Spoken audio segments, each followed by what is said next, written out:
Desejo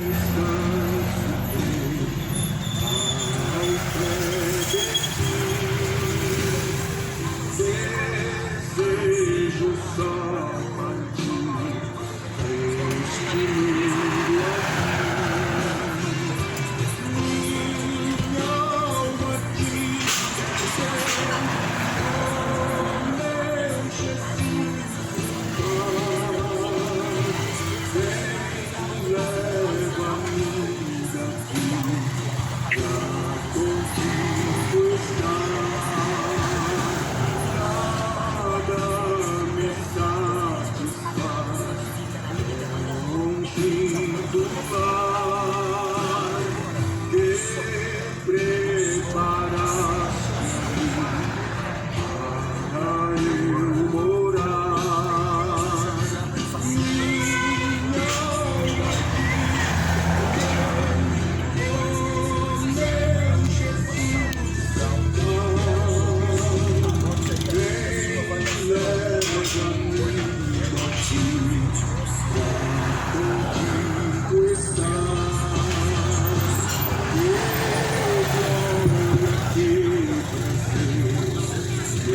Jesus, vem, leva-me daqui pra contigo estar.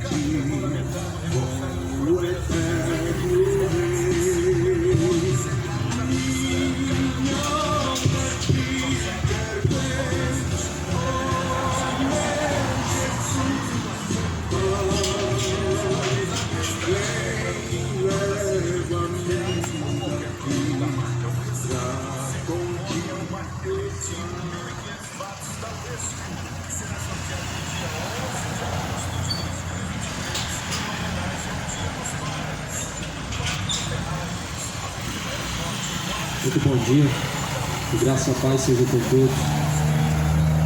Mais uma vez, em nome do Senhor Jesus Cristo, estou aqui para compartilhar um trecho das Escrituras Sagradas. A palavra de Deus, ela é poderosa, ela é mais penetrante que espada alguma de dois gumes, e que penetra entre juntas, faz divisão entre o espírito e medulas, e é apta a discernir os bons pensamentos e as más intenções do coração do homem. 1 Timóteo 3,16, ou melhor, 2 Timóteo 3,16, toda a Escritura é divinamente inspirada por Deus, sendo proveitosa para ensinar e corrigir, redarguir, instruir o homem em justiça, para que o homem de Deus seja perfeito, perfeitamente instruído para toda boa obra. Para toda boa obra o homem tem que ser aperfeiçoado diante de Deus. E o Senhor, ele há de cobrar de nós essa perfeição, esse aperfeiçoamento que a Bíblia diz. Nós temos que chegar ao pleno aperfeiçoamento. Mas pelo contrário que nós vemos nos dias de hoje, esse negócio de ser certinho hoje é impossível. É assim que dizem por aí. É assim que diz, esse negócio de santinho não tem como mais nos dias de hoje. Mas a palavra de Deus diz que nós temos que ser aperfeiçoados em toda boa obra. E nós temos que ser santo como é o nosso Deus. Como é o nosso Deus. Eu não sei quem é o seu Deus. Talvez o seu Deus é o do futebol, é Maradona, é Pelé. Talvez o seu Deus é um santo de barro, é o dinheiro. E você tanto busca na Mega Sena para enriquecer. Mas o Deus da Bíblia, ele requer o homem em santidade. Eu não sei que Deus você está buscando. Provavelmente o seu Deus ele não vai querer santidade, porque afinal de contas todo o caminho leva a Deus. Não é assim que é o curso deste mundo. Mas a Bíblia diz pelo contrário: ninguém vai ao Pai se não for por mim. Jesus diz: ninguém chega ao Pai se não for através de Jesus. Isso porque ele é o único caminho, e ele é o único e verdadeiro caminho. Eu vou compartilhar nessa manhã algo em relação à volta de Cristo, e que está muito próximo. A apostasia aumentou, a incredulidade aumentou, o amor de muitos esfriou, a iniquidade, o pecado se alastra como um fogo no meio de um capim seco, e nós precisamos urgentemente entender que há uma necessidade do pecador se reconciliar, se arrepender de todo pecado, não sendo leviano e fazendo vista grossa, dizendo que há pecados pequenos e grandes e que pelos pequenos pecados não vai ter dano algum. O homem precisa deixar a negligência e a soberba de seu coração para compreender a palavra do Senhor. A Bíblia vai dizer que os homens naturais não compreendem as coisas do Espírito, e tudo para ele parece ser loucura. Os homens naturais, ou seja, homens com a natureza caída do pecado, eles não compreendem as coisas do Espírito. Para ele é loucura. Ah, pregador, é loucura pregar numa esquina dessa, fazer barulho em outro lugar. Para muitos é loucura, mas a Bíblia diz que é loucura para os que perecem. Se você está perecendo, tudo isso aqui não passa de loucura para você. Se você está no curso do caminho para o inferno, tudo isso aqui é loucura para você. Mas a loucura deste mundo, ela é aceita como algo comum. Já não é mais loucura você dobrar diante do ídolo um pedaço de gesso. Nós que somos loucos por adorar o Deus verdadeiro, pregar o Deus que salva. Mas as pessoas que estão acendendo vela para mortos, fazendo invocação a espíritos malignos, não são loucos. Pessoas que enchem o estádio de futebol, venerando, idolatrando homens, não são loucos. Mas a Bíblia diz: nós somos loucos por amor de Cristo. Vocês são loucos pelo pecado, e pelo pecado dão a sua vida, gastam seu dinheiro, gastam seu tempo, dedicam a maior parte de sua vida. Só que a Bíblia diz que alguns correm no estádio atrás de um troféu corruptível, mas aqueles que correm atrás da salvação e trocam o troféu corruptível por um troféu incorruptível. Nós estamos correndo atrás desse troféu. Não é o troféu que vai ser dado no estádio de futebol, não é o troféu que vai ser dado por algum homem importante da terra, mas o troféu que será dado pelo próprio Jesus Cristo. E Jesus, ele diz em Apocalipse: sejam fiéis até o fim, e eu darei a vocês a coroa da vida eterna. Esse troféu que o cristão ele busca. Mas o falso cristão ele tem troféus corruptíveis, o troféu de reconhecimento, serem reconhecidos, e alguns mesmo até buscam reconhecimento naquele canal que passa, aquele programa que passa na Globo, o troféu dos ídolos evangélicos, e recebe um troféu corruptível, mas Jesus, ele certamente dará um troféu verdadeiro àqueles que permanecerem nele. E ele diz: sejam fiéis até o fim, e eu darei a vocês a coroa da vida eterna. No livro de na primeira carta de Tessalonicenses, capítulo 5, está escrito assim: mas, irmãos, acerca dos tempos e das estações, não necessitam de que alguém vos escreva, porque vocês bem sabem muito bem que o dia do Senhor virá como um ladrão de noite. Pois que quando disserem a paz e segurança, então lhes sobrevirá a repentina destruição, como as dores de parto.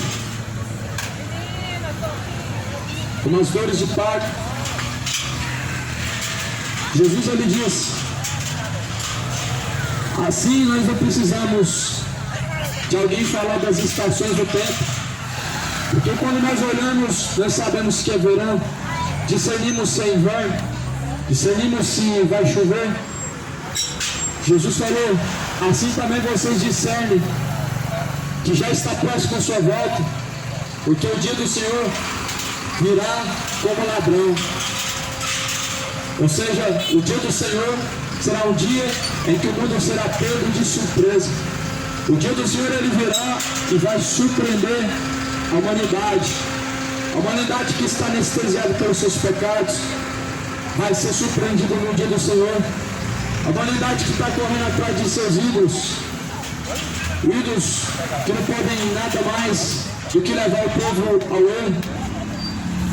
Esse povo, ele está caminhando de passos largos para o inferno e dizendo que para o céu estão caminhando.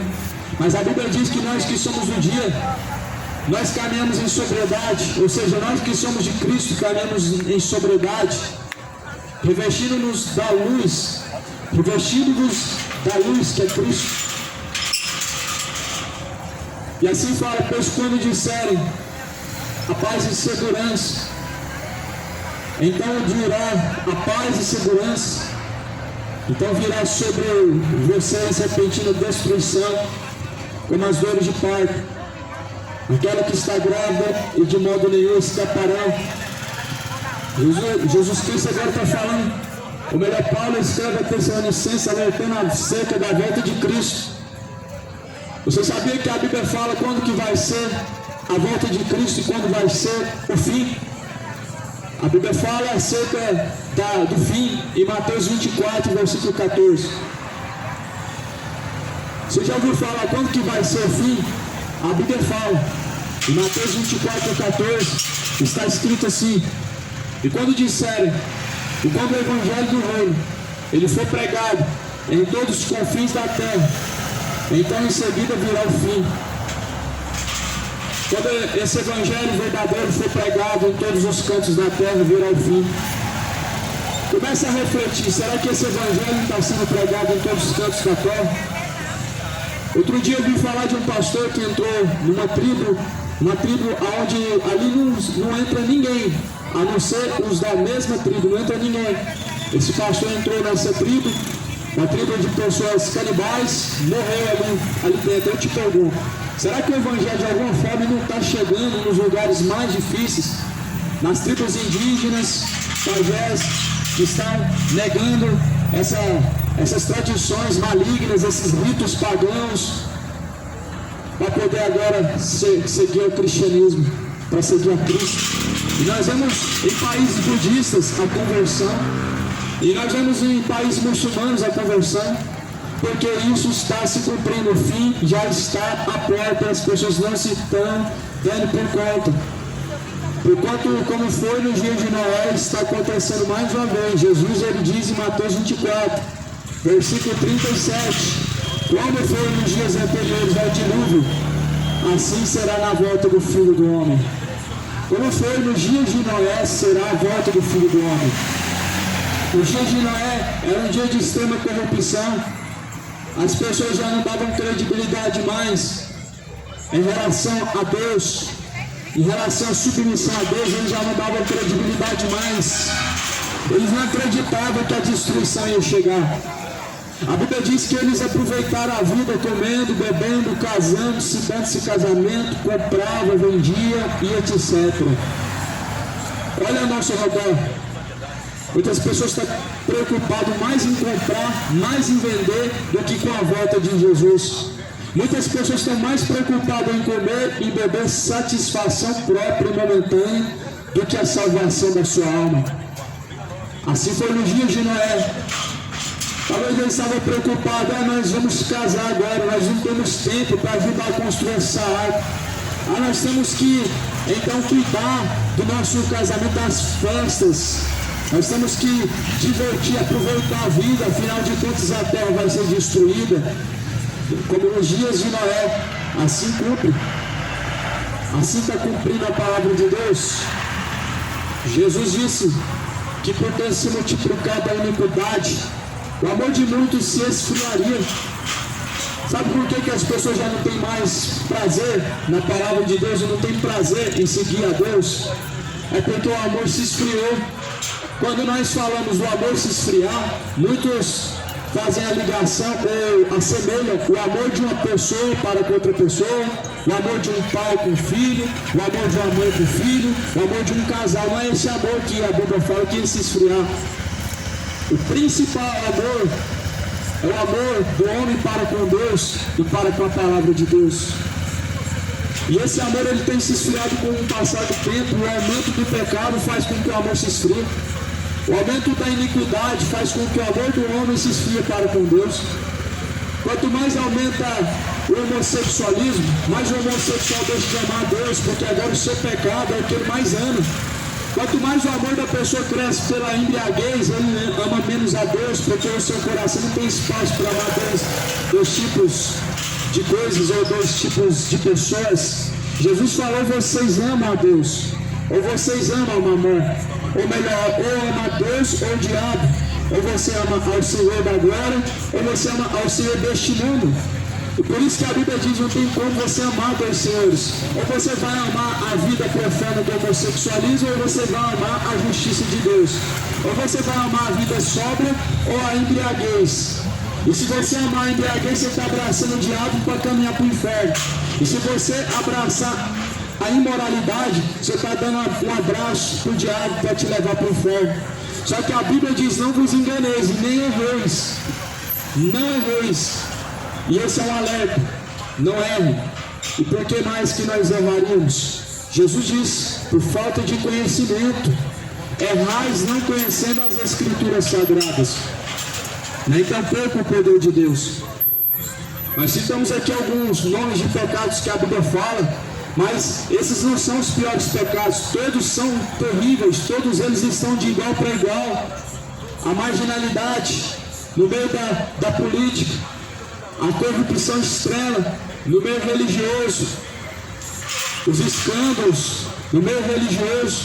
Amado, Deus certamente vai cobrar de cada um. Essa lavagem de dinheiro que estão fazendo dentro das congregações, essa profanação com o nome de Deus para poder arrecadar dinheiro, vendendo Jesus como se fosse um produto, vendendo a fé através de campanhas. Você dá e recebe. Quanto mais você dá, mais você vai receber. Você se torna mais próspero quanto mais dá.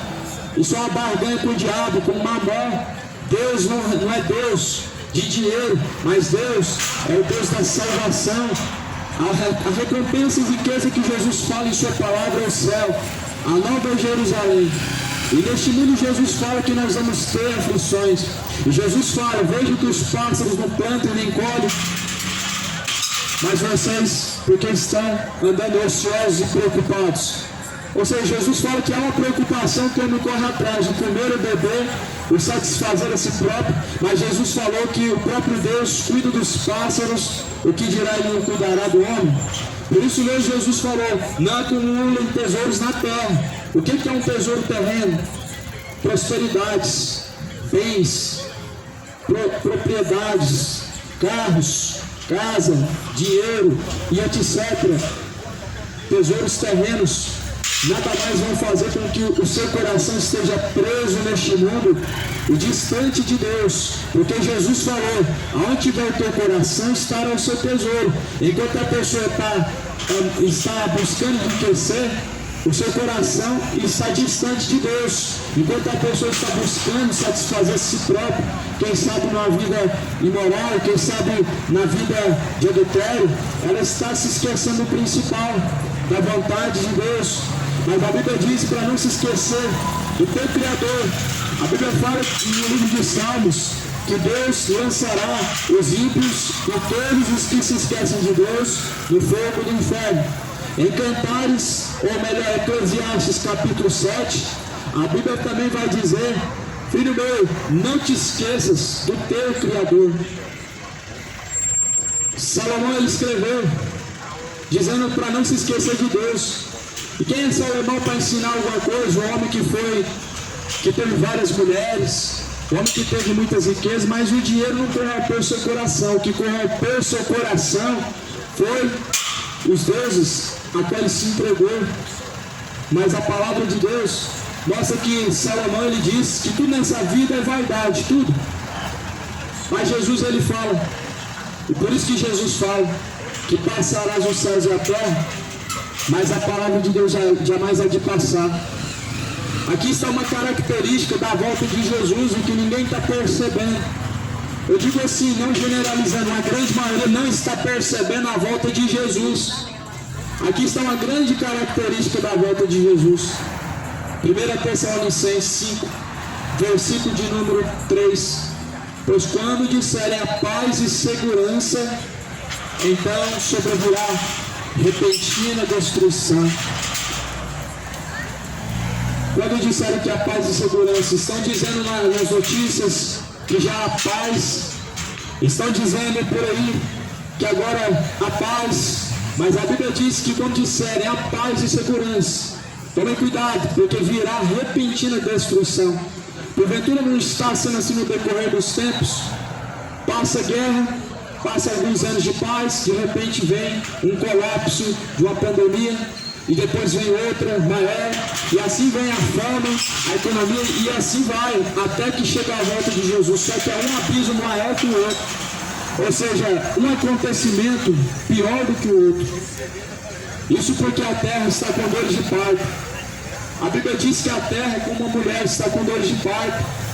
E não cessará essas dores de parto de forma nenhuma, até que seja gerado o filho que já está em seu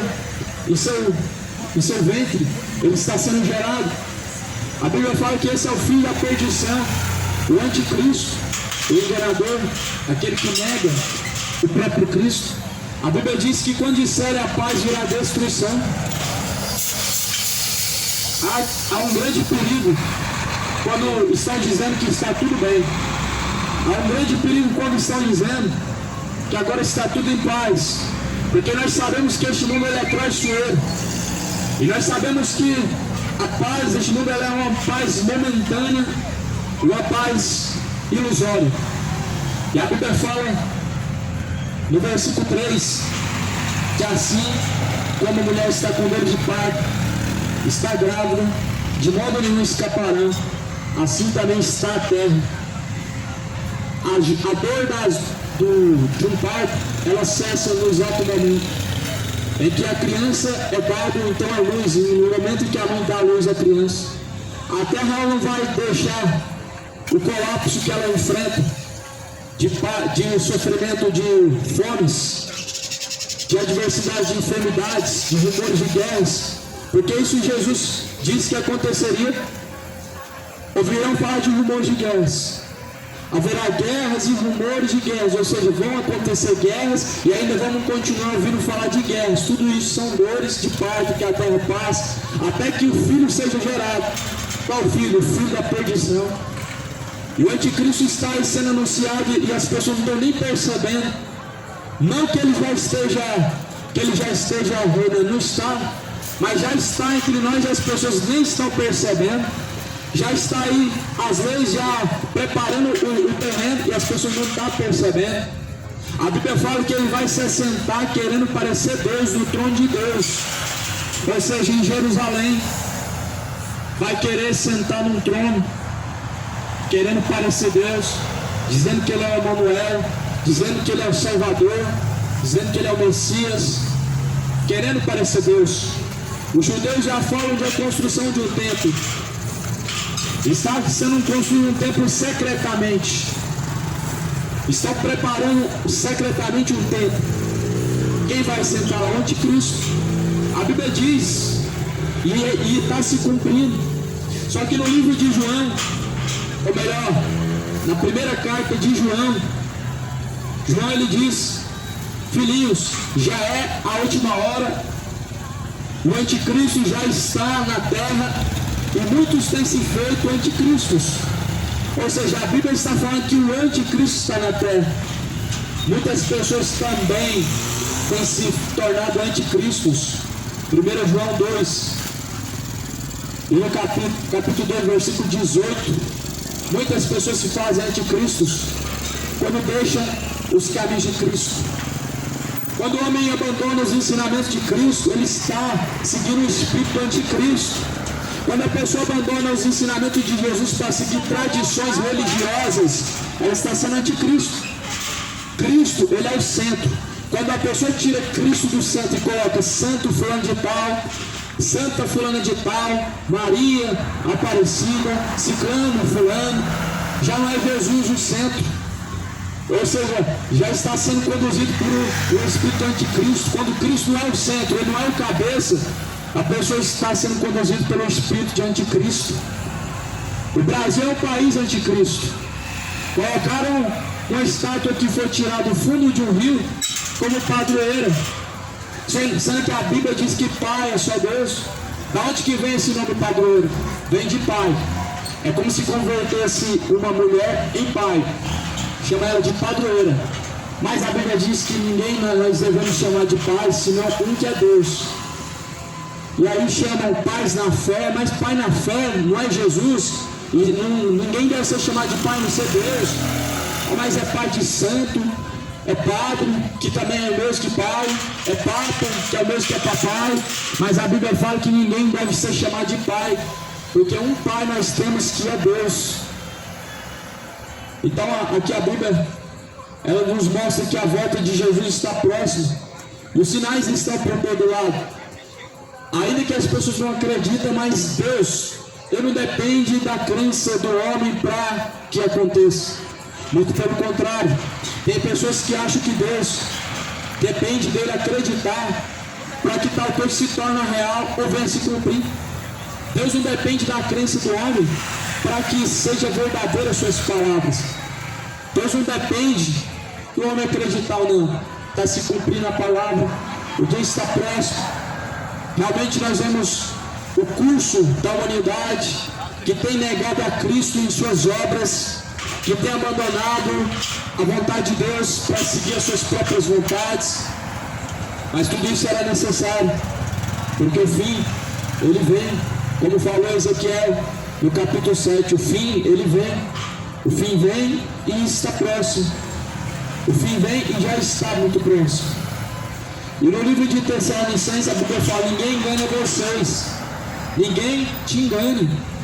Segundo Tessalonicenses, capítulo 2, o versículo 3, ninguém os engane, porque não será assim sem que antes venha a apostasia, se manifeste o homem do pecado, o filho da perdição, o qual se opõe e se levanta contra tudo que se chama Deus, ou se adora, de sorte que se assentará como Deus no templo de Deus, querendo parecer Deus.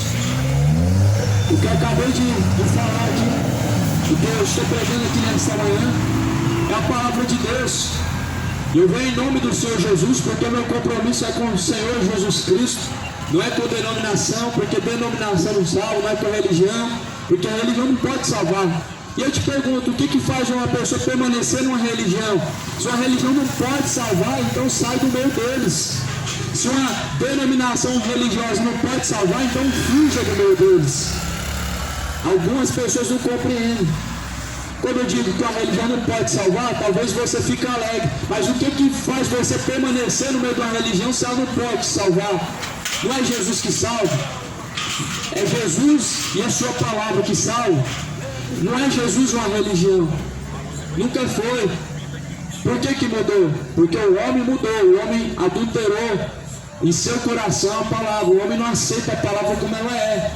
Ele tenta desfazer do que a palavra diz para seguir o seu próprio coração. Só que o teu coração vai te levar para o inferno. Maior é Deus do que o teu coração. Maior é Deus do que os seus pensamentos. A palavra do Senhor diz que enganoso é o coração do homem. Por isso seu coração te levará para o inferno. Por isso a palavra do Senhor ela nos alerta a se arrepender. E há a necessidade do pecador se arrepender. A Bíblia diz que após a morte segue a juízo. Se você descer a sepultura hoje, você está preparado para receber o juízo de Deus? Deus vai dar duas recompensas. Um é céu, outro é inferno. Se você não estiver preparado, você vai descer ao inferno. Ah, mas eu não acredito no inferno. Mas vai descer da mesma forma. Porque Deus não depende da crença do homem para que tal coisa seja real. Deus não depende de você acreditar no inferno para que o inferno seja real. Afinal de contas, o inferno não é uma doutrina do medo. O inferno é um lugar que existe para a condenação dos malfeitores e para a perdição daqueles que negam a Jesus Cristo. Será que você não está negando a Jesus Cristo? Através de suas obras, através de sua conduta, os seus caminhos, eles podem estar contrários a Jesus. Se você está caminhando um curso contrário à palavra de Deus, você está negando a Jesus. Você está negando tudo o que é verdadeiro. Tudo que a Bíblia diz como se não fosse verdadeiro. Você está dizendo que a Bíblia não é verdadeira quando você não se põe em prontidão a praticar o que está escrito. Mas a palavra do Senhor nos adverte dizendo: filho meu, não se aparte dos meus caminhos e nem deixe os meus mandamentos. O que é o mandamento de Deus? O mandamento de Deus é o amor.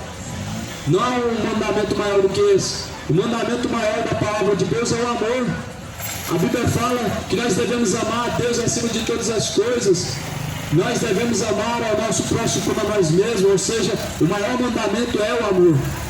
Amar a Deus acima de tudo. Será que você está amando a Deus acima de tudo? Acima de todas as coisas? Porque há pessoas que amam mais o dinheiro e dizem amar a Deus. Há pessoas que amam mais a vida de embriaguez e dizem que amam a Deus. Há pessoas que amam mais o seu time do coração e dizem que estão amando a Deus. Só que nós devemos amar a Deus acima de tudo. Maior é Deus do que o seu coração. Maior é Deus. Então, lembra da palavra que foi pregada nos tempos antigos? Ela se cumpriu. Certamente está se cumprindo a palavra do Senhor, que também foi destinada para os dias atuais. Em 1 Tessalonicenses está escrito no capítulo 5, versículo 4: mas vocês, irmãos, já não estáis em trevas, para que aquele dia vos surpreenda como um ladrão, porque todos vocês são filhos da luz e filhos do dia, mas não somos da noite nem das trevas. A Bíblia não está generalizando o que está acontecendo aqui. A Bíblia não está colocando todo mundo como filho da luz. A Bíblia não está falando que nós todos somos filhos da luz. A Bíblia está falando quem são os filhos da luz. Os filhos da luz são aqueles que caminham em Cristo. Os filhos da luz, eles não cultuam tradições, ritos pagãos. Você sabia que a festa junina é uma festa pagã e que cultua os demônios? Você não sabia. Sabe por quê? Porque a religião católica, ela tudo coloca uma máscara. Ou seja, os demônios, é como se demônios, aqueles seres destruidores, aqueles seres terríveis, usassem uma máscara de uma boa aparência e se apresentassem a você como uma boa pessoa. É assim que fazem. O São João que degolaram, ou melhor, João Batista que degolaram, é o que é cultuado na tradição da festa junina.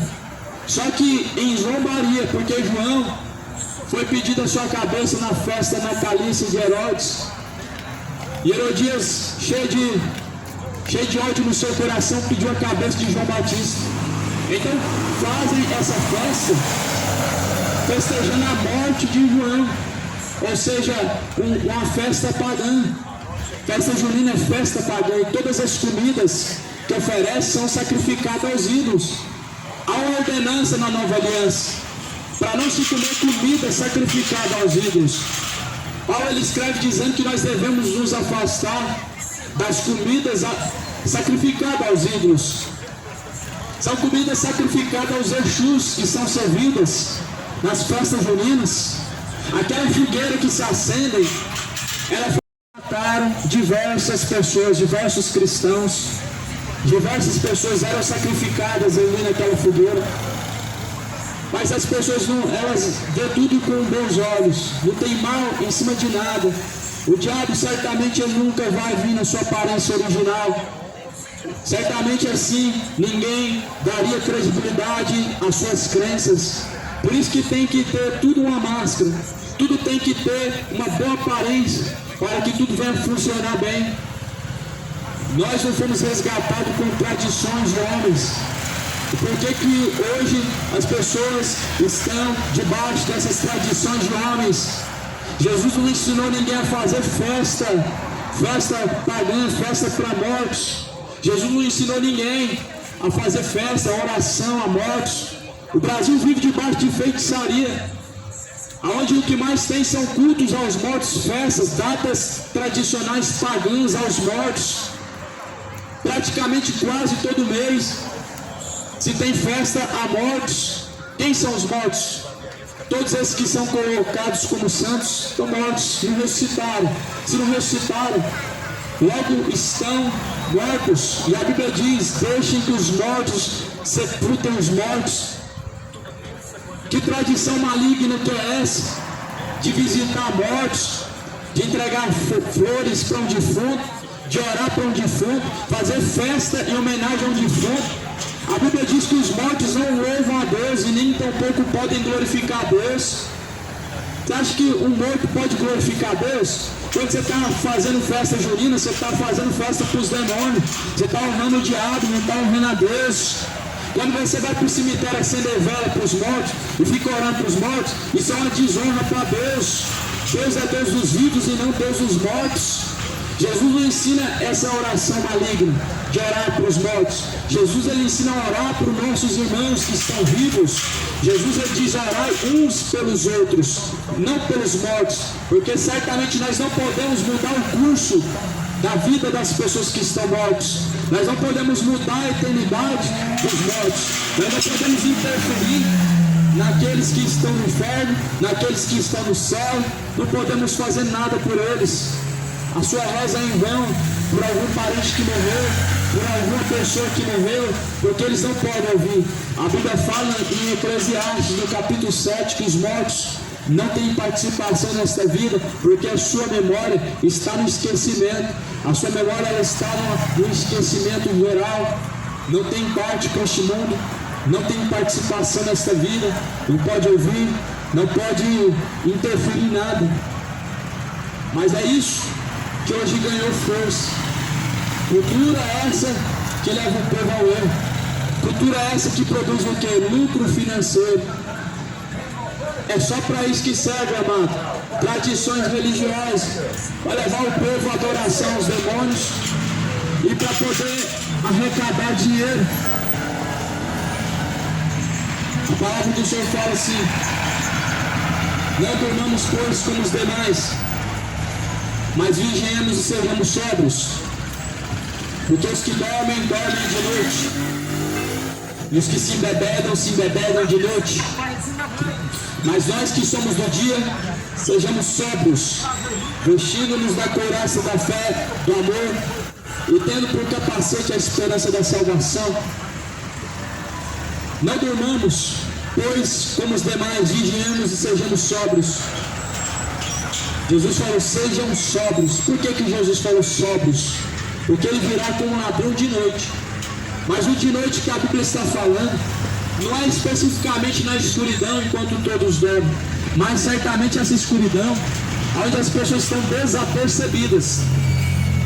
Quando as pessoas estão desapercebidas, elas estão em escuridão extrema. Quando as pessoas estão distraídas, elas estão em escuridão extrema. E quando Jesus vier, muitos vão estar desapercebidos, como já estão. Uma grande maioria das pessoas estão desapercebidas. Mas Jesus falou, sejam sóbrios. Jesus já dá uma característica do que um cristão ele deve ser. Um caráter do cristão, de um servo, de um homem, de uma mulher que segue a Jesus é ser sóbrio. E Jesus fala, mas nós que somos do dia, sejamos sóbrios, vestindo-nos da couraça da fé, do amor, tendo por capacete a salvação.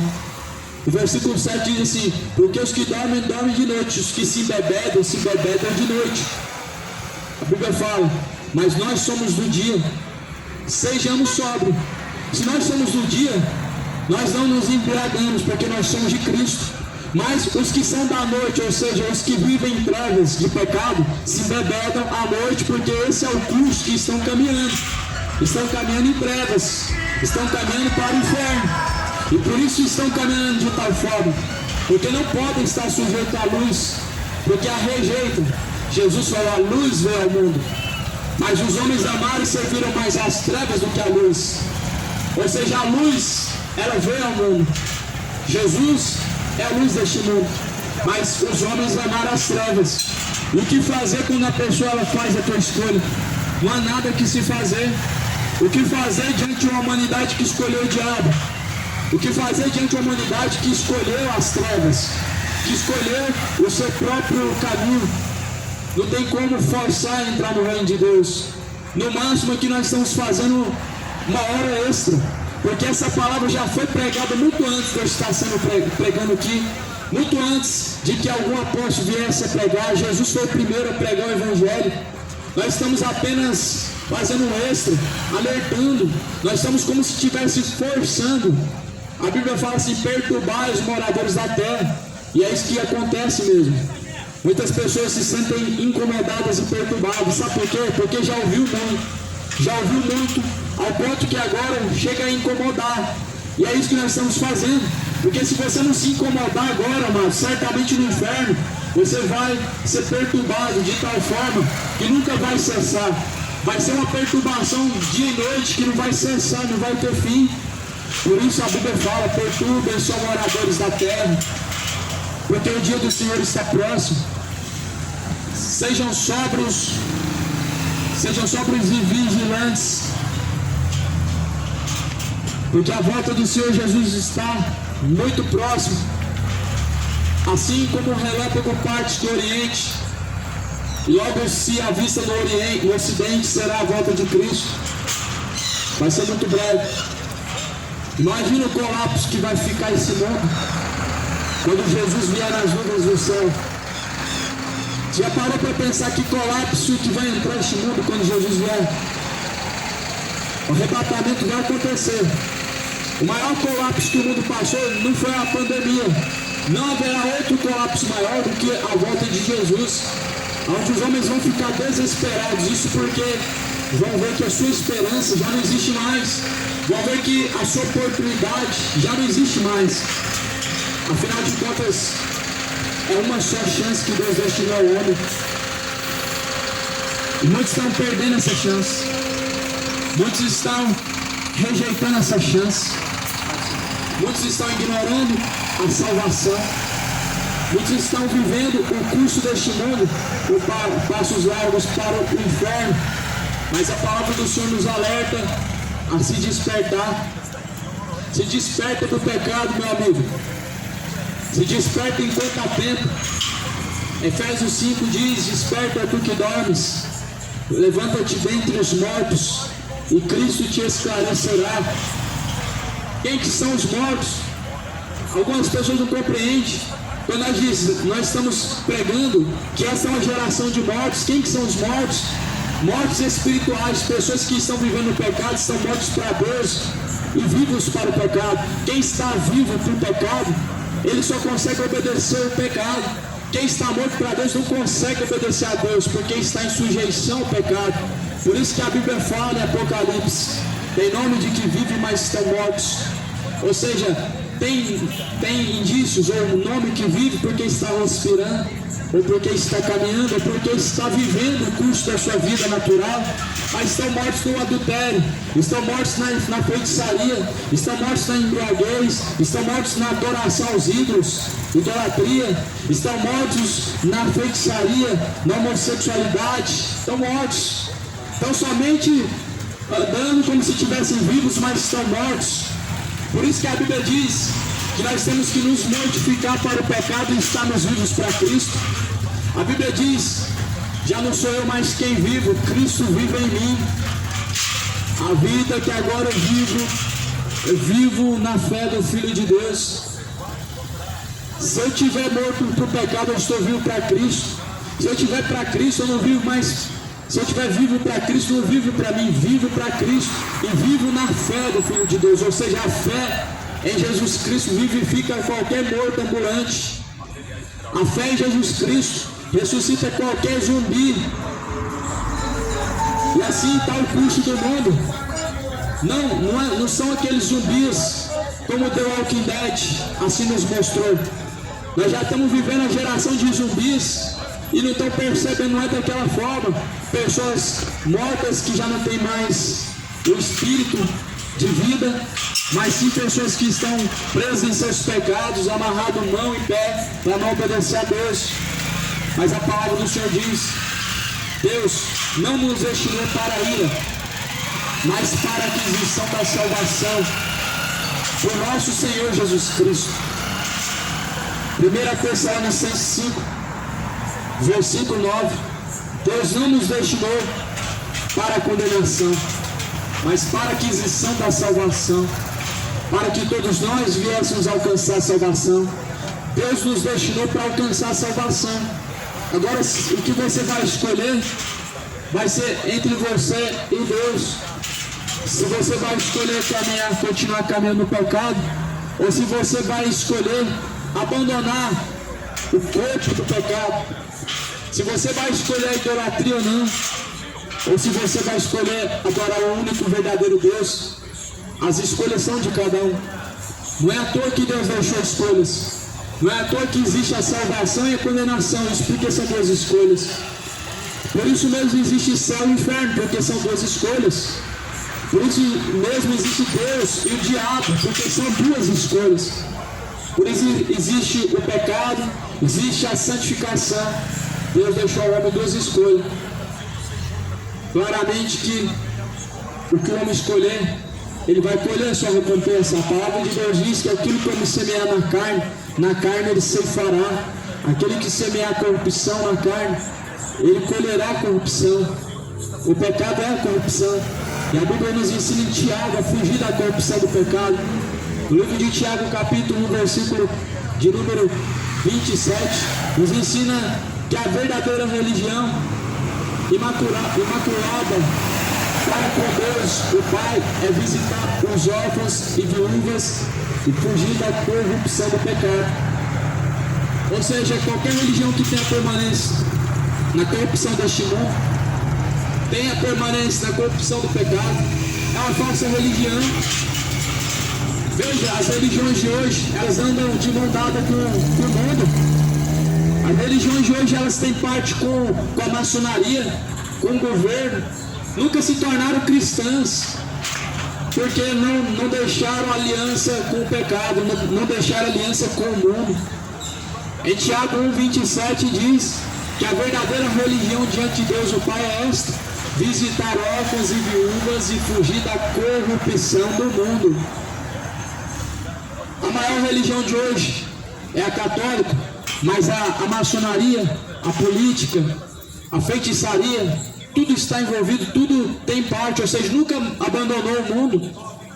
A religião, todas elas praticamente espiritismo, testemunho de Jeová e etc., todas andam de mão dada com o mundo.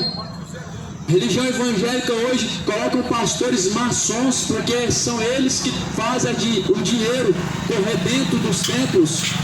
Por isso que colocam a maçonaria, porque é fábrica de fazer dinheiro, e maçonaria está aí para isso, para fazer o dinheiro multiplicar, ou seja, uma aliança com o bode que fizeram, e não uma aliança com Cristo, não aliança com o Cordeiro de Deus.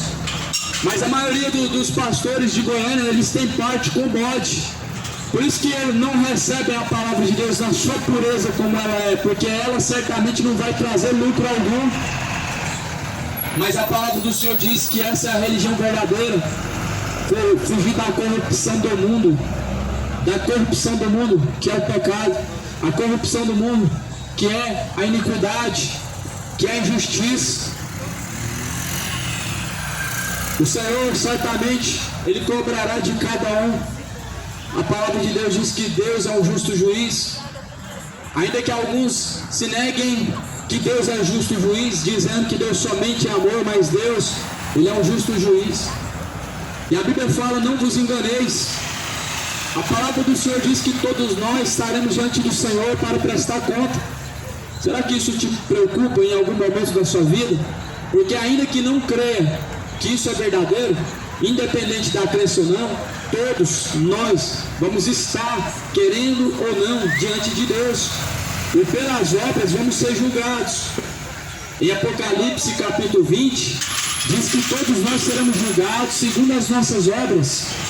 Cada um vai ser julgado segundo as suas obras diante de Deus. As nossas obras, elas trarão sobre nós a salvação, a condenação. As suas obras, elas te trarão a salvação ou a condenação diante de Deus no último dia. Você está preparado para receber sua recompensa diante de Deus? Você tem se preparado para receber diante de Deus, na eternidade, a sua recompensa? Jesus fala assim: ninguém que deixa tudo por amor de mim, aquele que deixa pai, mãe, filho, família, deixa tudo por amor de mim, receberá galardão ainda maior no reino de Deus. Jesus está falando agora de esquecer a família e deixar de amar a família? Não. Certamente Jesus estava falando do amor maior, amar a Deus acima de tudo, acima da sua própria vida, acima de sua própria família, até acima da sua própria família. Deus tem que ser amado. Não tem como nós amar a Deus e ter algo acima de Deus em nosso coração. Não tem como nós amarmos a Deus e termos o dinheiro acima do amor a Deus, ou a família acima do amor a Deus, ou os prazeres acima do amor que nós temos para com Deus. Então a Bíblia fala que se nós amarmos mais um, nós vamos deixar de amar o outro. E assim, se nós deixarmos de amar a Deus acima de tudo, nós vamos amar mais o pecado e as trevas. Assim tem cegado o entendimento dos incrédulos. Na segunda carta a Coríntios, a primeira carta, no capítulo 4, versículo 4, diz: o Deus deste século cegou o entendimento dos incrédulos, para que não resplandeça a luz do Evangelho, para que não venha resplandecer a luz do Evangelho, que é bendito. O diabo, ele conseguiu cegar o entendimento da humanidade. São tantas distrações, são tantos prazeres, são tantas coisas a buscar, são tantas ocupações, quase não sobra tempo para Deus. É muita coisa, é muito trabalho, é muitas ocupações, é muitas responsabilidades. Onde que fica o tempo para Deus? R$50 em compras, você ganha um cupom para participar do sorteio do dia do Onde que o homem guarda o tempo para Deus? Alguns dizem que não tem tempo para Deus porque estão dedicados ao trabalho. Ninguém falou para deixar de trabalhar, mas a Bíblia fala para buscar em primeiro lugar o reino de Deus. E o reino de Deus, ninguém diz que está ali ou que está aqui, não tem endereço fixo o reino de Deus, porque está entre nós. Certamente no seu trabalho, se você invocar a Deus, Ele está lá. Certamente na rua, se você estiver em espírito com Deus, lá está Deus. A Bíblia diz que se nós nos submergirmos a mais profundas águas, lá está Deus também. E ainda que nós fugíssemos para o alto céu, encontraríamos Deus lá também. Se cavássemos um grande poço, lá estaria Deus também. O que faz você acreditar que não há tempo para Deus? Porventura Deus, Ele habita em templos feitos por mãos humanas? É isso que você quer dizer? Que você só vai encontrar Deus em determinado local? E fora daquele determinado local não tem como buscar Deus? Em Atos capítulo 7 diz que não. Deus, Ele não habita em templos feitos por mãos humanas, nem tampouco aceita ser servido pelas mãos dos homens. Eu sei que muitos já ouviram esse versículo, mas não creem nele, porque não vivem ele. Dizem que Deus não habita em templos feitos por mãos humanas, mas acreditam que só buscam Deus lá, no templo de tijolo. Dizem que Deus não habita em templos feitos por mãos humanas, mas estão lá com toda a força buscando, como se pudessem encontrar Deus somente naquele local. Mas a Bíblia diz que o seu corpo é o templo de Deus. Em 1 Coríntios 3,16, esse corpo não é proveniente de nós mesmos, não pertence a nós mesmos, mas é proveniente do Espírito Santo de Deus. É a casa e morada do Espírito Santo de Deus. Por isso que Jesus falou: dentro deles eu habitarei, dentro deles eu farei morada. A aliança que Jesus fez, ela é melhor, ela é maior, ela é eterna. Por quê? Porque agora Deus está mais próximo do homem.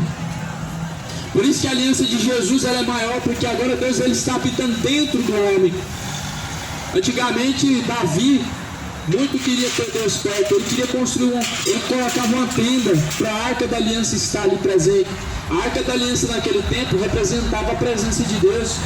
Só que agora há uma ordenança para não fazer réplica da Arca da Aliança. Há uma ordenança para não olhar mais para nenhuma réplica, nenhuma imagem da Arca da Aliança. Ou seja, os evangélicos estão cometendo a idolatria igual os católicos. Porque o católico tem que olhar para Maria para falar que ela é a mãe de Deus. Tem que olhar para a imagem de santo fulano e ciclano para falar que ele intercede. E o evangélico tem que olhar para a Arca da Aliança para falar que aquela é a presença de Deus. É a mesma idolatria, mano. Por isso que a Bíblia diz que a Babilônia, a mãe de todas as prostituições, será destruída. A Igreja Católica, ela construiu um império e ela tem suas filhas. Todas as religiões vêm da Igreja Católica, todas elas. A Igreja Evangélica veio da Igreja Católica. O Espiritismo é a religião mais irmã da Igreja Católica. As mesmas imagens de escultura que se vendem, que se cultuam, que fazem suas petições a elas, são as mesmas. Uma das religiões mais parecidas é o Espiritismo, ou seja, a feitiçaria, introduzida numa religião que diz ser cristã. A idolatria, amado, separa o homem da presença de Deus. A idolatria, ela faz com que o homem ele esteja em oposição a Deus. Nós estamos aqui para falar que Jesus Cristo, ele está às portas.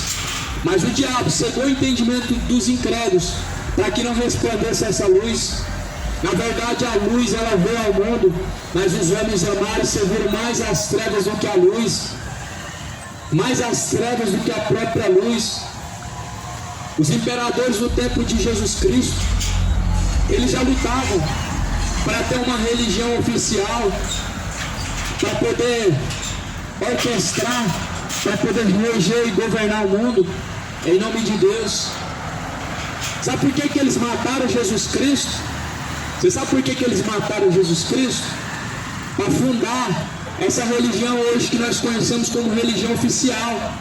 Sabe o que eles disseram? Não queremos que você reine entre nós. Não queriam que Jesus reinasse entre eles. Crucificaram Jesus. Os imperadores, de imperador a imperador, foi passando-se essa ideia de criar uma religião. Então, através de Nero, através de Constantino, foi dado como oficial a Igreja Católica, mas a Igreja de Jesus não é católica, ela nunca foi católica, nunca foi evangélica, nunca foi espírita. A Igreja de Jesus não é religião, a Igreja de Jesus não é empresa, a Igreja de Jesus não é instituição, a Igreja de Jesus não é deste mundo. Por isso que ela não é católica, porque a Igreja de Jesus não é deste mundo. Toda igreja que tem aliança com o mundo, ela é do mundo, ela não é de Deus. Toda religião que tem aliança com o mundo, como tem com a política, com a maçonaria e com todas as demais religiões, elas andam de mão dada com o mundo e não pertencem a Deus. E em Tiago 1,27 diz que nós temos que fugir da corrupção do mundo. Essa é a religião verdadeira. A religião que foge da corrupção do mundo é a religião verdadeira. Ou seja, não é uma instituição, não é um lugar. A religião verdadeira se trata de obra de caridade, se trata de ajudar o necessitado, a pessoa carente, o órfão, a viúva, e fugir da corrupção do mundo, ou seja, não estar enquadrado em seus caminhos, em suas práticas. A Bíblia nos ensina a não nos assentar na mesa dos ídolos. A Bíblia nos ensina a não ter parte com os ídolos. A Bíblia fala assim: o que é um ídolo? O ídolo é nada. Aquele que come comida sacrificada ao ídolo, ele colhe para si maldição. Há uma ordenança para não se comer comida sacrificada aos ídolos. E a cada festa pagã, como a festa junina, são comidas sacrificadas aos ídolos, onde estão comendo e se deliciando com os manjares da corrupção, onde é uma imagem que passa de algo bom, de algo inofensível, mas é o diabo que está por trás, acredite ou não. Acredite ou não, nós não fomos ensinados dessa forma. A Bíblia diz que nós não fomos resgatados com grandes tradições. Jesus não nos resgatou com tradições, mas muito pelo contrário. Em livro de Mateus 15, e versículo 6, Jesus diz assim: bem validaste os meus mandamentos com as vossas tradições. Mateus 15, versículo 6. E assim invalidastes pela vossa tradição o mandamento de Deus. Jesus ele disse que o mandamento invalida a palavra de Deus. Mateus capítulo 15, versículo 7. Hipócritas, bem profetizou Isaías a vosso respeito, dizendo: este povo me honra com seus lábios, mas o coração está longe de mim. Em vão me adoram, ensinando doutrinas que são preceito dos homens. Em vão, adorando a Deus com doutrina dos homens, invalidando a palavra de Deus com tradições que aprenderam no tempo dos pais, que aprenderam no tempo dos avós, passando de geração em geração, como se fosse um ensinamento de Deus. E não é ensinamento de Deus, porque veio de homens. E a palavra de Deus diz que são vãs as tradições, porque elas invalidam a palavra de Deus. O mandamento de Deus é invalidado na prática da tradição. Quando a pessoa se entrega a praticar a tradição, ela está invalidando a palavra de Deus. Ou seja, ela está colocando a palavra de Deus como algo em vão, que não serve para nada, que não tem serventia, porque nós temos uma religião, nós seguimos um dogma. Ou seja, a palavra está sendo desprezada, menosprezada, rejeitada pela falta da honestidade do homem de seguir a Deus, a fidelidade do homem para com Deus, faz com que o Senhor ele tenha misericórdia do homem. Mas a Bíblia diz assim, que naquele grande dia amado, aquele grande dia não vai ficar nada oculto. E por isso que nós devemos prosseguir em conhecer a Cristo. E a Bíblia fala em Apocalipse, ou melhor em Mateus 3, endireitem suas veredas, preparai o caminho para o Senhor. João preparou o caminho para o Senhor, e você agora precisa preparar o teu caminho nessa vida, para que na eternidade você se encontre com o Senhor, para que ainda assim, vivendo na carne, um dia você possa viver com o Senhor. João preparou o caminho daquele povo que ali estava rejeitando a Cristo e que ainda estava distante de Deus, para que eles pudessem conhecer o verdadeiro Deus que ainda iria ser apresentado através de Jesus Cristo. Mas hoje nós temos que preparar o nosso caminho para conhecer Jesus na eternidade e se encontrar com Ele, porque a Bíblia diz que assim como Ele é, nós o veremos. É impossível que alguém veja Jesus hoje. Se alguém diz para você que viu a face de Jesus, ele viu foi a face do diabo e não a de Jesus, porque a Bíblia diz que assim como Ele é, nós ainda o veremos naquele dia, naquele grande dia nós o veremos. Hoje, o que nós podemos ver nada mais é do que aquele resplendor de luz, como um sol brilhante, o sol da justiça. E a palavra do Senhor, ela fala para que nós não venhamos a nos contaminar com o mundo. Em Tiago 1:27, ou melhor 26, diz assim: aquele que diz ter uma religião não refreia a sua língua, antes a religião desse é vã. A sua religião se torna vã quando você não se abstém de refrear a sua língua, quando você se abstém de se refrear do pecado, ela se torna vã. Então Jesus, Ele está às portas. O mundo vai ser pego de surpresa. Vai ser pego de surpresa e não haverá como escapar da mão de Deus. Terrível coisa é cair na mão do Deus vivo. Você já parou para pensar quem pode te livrar da mão de Deus? Ninguém. Por isso que terrível coisa é cair na mão do Deus vivo. Se você cair na mão de homens, Deus Ele te livra, Ele pode te livrar. Se você cair na mão do diabo, Deus Ele pode te livrar. Mas quem te livrará da mão de Deus? Quem livrará o pecador se ele cair na mão de Deus?